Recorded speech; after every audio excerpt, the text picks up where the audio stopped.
Hello and welcome to a Smurp video. Today we are looking at Godzilla versus Mighty Morphin Power Rangers Round 2. Boom Studios have hooked up with IDW again, who are celebrating 25 years. This is written by Cullen Bunn. Art is by Baldemar Rivas. Colors by Andrew Dowhouse and letters by Johanna Natalie. Zordon warns the Rangers that Godzilla's powers are growing immensely, and it is going to affect the inhabitants of Earth very soon, and we will start seeing lives being lost. So, whilst they're fighting, they come up with a plan to jump away, and get the fight away from Angel Grove, and try and resolve this elsewhere. So that's exactly what they do once the White Ranger and Saba do their thing. Now, Rita and Astronema have a little, kind of sort of in-house rivalry, I feel. And, it's like Rita says, well, we can't wait to send the Psycho Rangers against them. She's like, you mean my Psycho Rangers, not our Psycho Rangers? She's also got a fragment of the crystal within the scope, which means she can track them back. So wherever they land, they're going to need reinforcements anyway. So they've landed in an area where Godzilla statue is there. So Godzilla must be nice in this universe. There is something fast approaching, very fast, and we learn that is Jet Jaguar. So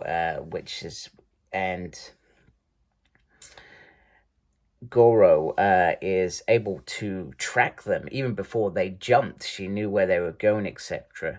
And she shares with them that the whole multiverse could be in danger. There are irregularities across the whole thing that could lead to it all collapsing. So she's going to try and help them track these so they can go in, save the day in these other areas. However, reinforcements arrive. Now, the interesting thing here is Dragonzord goes to join with the Megazord, the Mastodon, Saber-toothed Tiger, and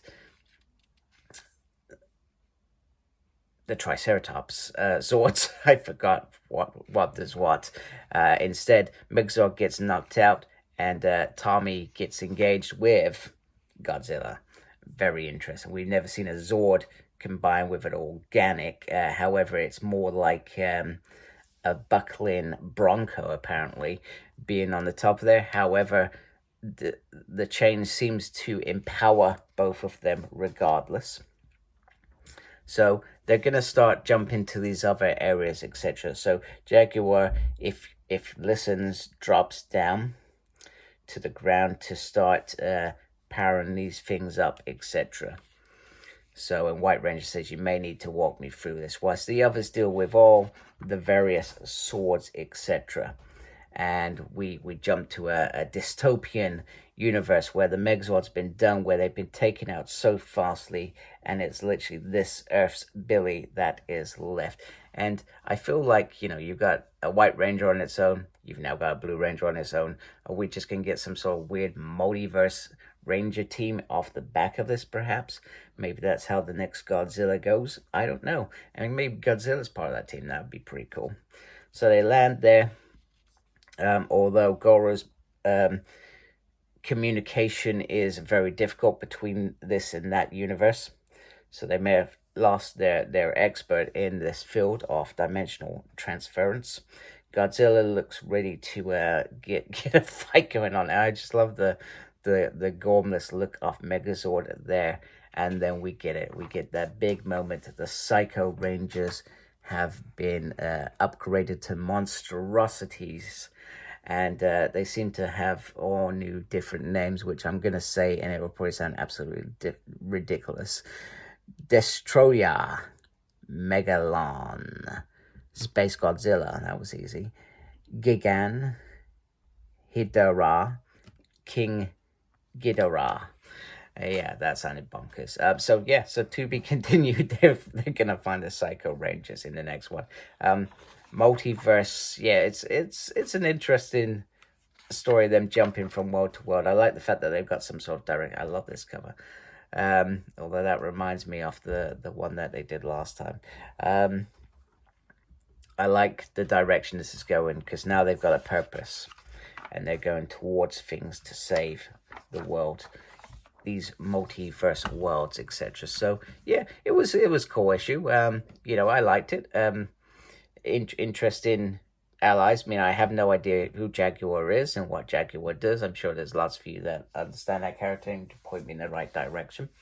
But, you know, it's cool. I think the only thing that I'm missing is I feel like there's no Godzilla bad guy here. It's just Astronema and Rita.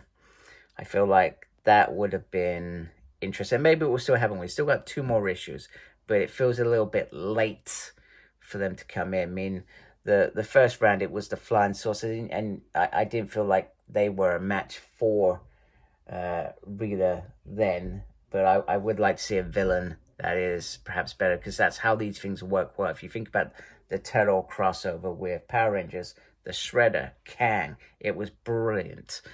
So anyway, that's just my minor thoughts on that. So anyway, I hope you like my video. If you do, please support my channel by subscribing. Thank you for taking the time to watch this video.